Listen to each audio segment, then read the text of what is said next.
Magandang araw po, welcome po sa aking channel, Lubnay TV. Patalastasan po, meron po ba kayong mga properties na napapabayaan or non-performing assets? Brand new ibenta, pero wala kayong oras pagbenta nito. Kung ito'y pagkakatiwala nyo po sa amin, tawag lang po kayo sa aking numero. Usap po tayo, gawan ko po ng video for free. Yes, libre po, wala po kayong babayaran. Tutulungan pa namin kayong mabenta ang inyong property. Kami na po bala sa marketing, sa boosting or paid ads, even sa tripping. Hindi na po kayo mapapagod sa pag-entertain ng mga buyers. Kami na po bala sa lahat. Tawag lang po kayo. Nandito po tayo ngayon sa Lian, Batangas kung saan meron po tayong bagong video presentation, mga subdivided farm lots na along Barangay Road at meron pong mountain view. Medyo elevated po ang lupa dito sa side na to. At ang kagandahan pa po dito, ito po'y hulugan o pwede pong installment. 20% ang down payment at ang 80% balance ay payable in 3 years without interest. Then all-in na rin po yun. Anyway, pakita ko po muna sa inyo itong buong property kung saan napakatahimik po ng lugar, sariwang hangin at sa klima po, banayad lang. Hindi naman siya ganun kainit at hindi naman ganun kalamig. Although malapit po siya sa dagat, mapapansin nyo yung mountain view kanina, sa likod po nun ay dagat na. Kaya mula po sa mga beach resort, mga 10 minutes drive lang po. So, pwede po kayong pumili dito mismo sa Lian at pwede rin sa Matabungkay at Calatagan. Mamaya po sa dulong parte ng video, pag-usapan din natin ang distance, location at travel time. So, yan po yung Barangay Road at ito po yung mountain view. Kaya nasabi ko sa inyo, sa likod po niyan ay dagat na. So, napakalapit lang po. Then malapit din po ito sa National Highway kaya accessible din po ito ng public transportation. At tungkol naman sa tubig, kuryente at internet provider, may access na rin po. Pakita ko lang po sa inyo itong lot plan na kung saan meron po itong 10 lote. Kaya po nitong letter A kung saan yung first part ng video, yun dun sa may paliko.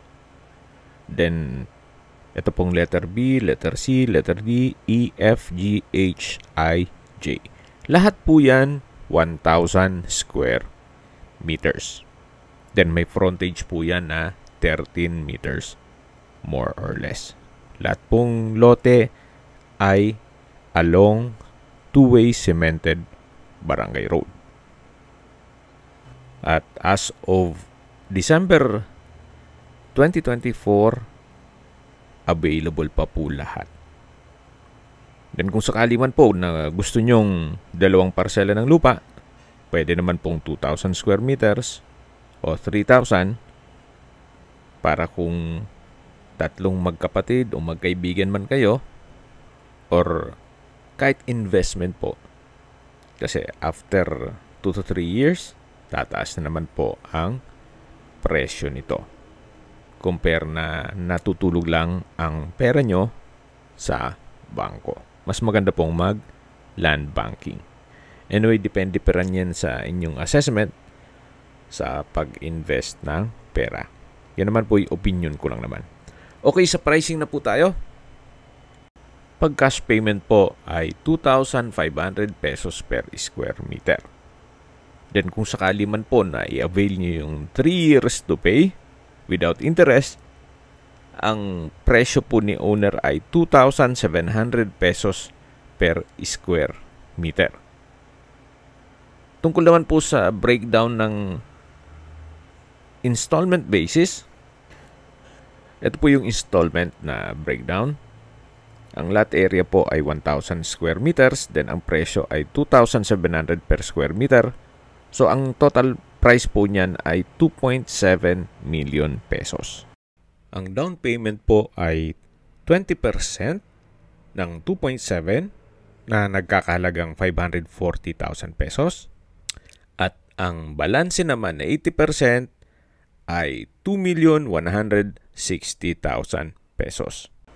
Then kung 3 years to pay na walang interest, ang monthly po ay 60,000 pesos.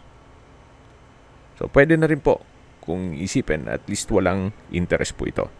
At sa panahon po na fully paid nyo na ito, malamang ang presyo na dito ay 2,500 or 3,000 pesos per square meter.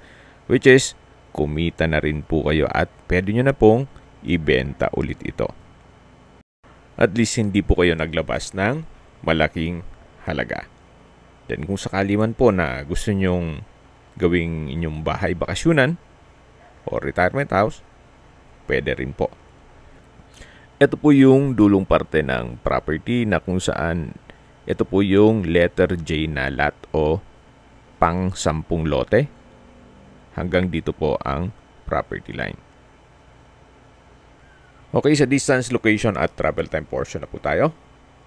Mula po sa highway o Calatagan-Lian Highway, 230 meters lang po. Opo, walking distance lang po ito. Napakalapit lang. At ang travel time is 1 minute. Then mula naman po sa mga beach resort na malapit dito, mga 10 minutes drive lang po. Then kung sa Matabong kay beach resorts naman kayo, ang distance is 9.5 kilometers at ang travel time is 22 minutes. Mula naman po sa Calatagan Beach Resorts, ang distance is 17 kilometers at ang travel time is 27 minutes.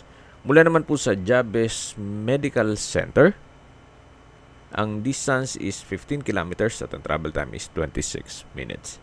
Yan po yung lagi kong binabanggit sa inyo na dapat nyo i-consider sa paghanap ng property, yung meron pong malapit na hospital. Hindi ko naman po sinasabing sakitin kayo. Yan naman po for emergency purpose lang naman. At mula naman po sa Lian Public Market, ang distance is 8 kilometers at ang travel time is 14 minutes. Mula naman po sa Tagaytay, ang distance is 47 kilometers at ang travel time is 1 hour and 3 minutes. Kung manggagaling naman po sa Manila o sa airport, ang distance is 98 kilometers at ang travel time is 3 hours. Opo, 3 oras po ang biyahin ninyo mula Manila papunta dito. Kung may mga katanungan po kayo, tawag lang po kayo sa aking numero. At sa mga kababayan naman natin na sa ibang bansa, meron po akong Telegram. Sa mga iPhone user naman, may iMessage. Meron din pong Imo, Skype, Viber at WhatsApp. Same number lang po, 0917-316-3399. Sa mga nagtatanong naman po ng aming Facebook, meron po aming Facebook page na Nov9TV at Facebook Reel Video.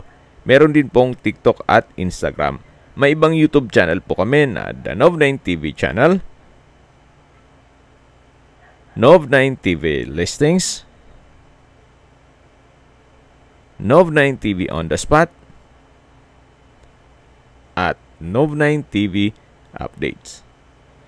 Sana po naibigan nyo ang video presentation. Paki-like and subscribe na lang po sa aking channel para ma-update din po kayo sa aking future listings. Kung sakali po hanap nyo yung mas malaking sukat na lupa, meron din po kami ibang listings na pwede nyong pagpilian. Huwag po kayong mag-atubiling tumawag sa amin, then let us know your budget para malaman namin kung anong property pwede namin ilok sa inyo. Sa lahat pong viewers, subscriber at nagtiwala po sa amin, salamat po sa suporta. Ingat po kayo lagi at inyong pamilya. Maraming salamat po. Shoutout po kay Bike Tayo at sa inyo pong lahat. Maraming salamat po.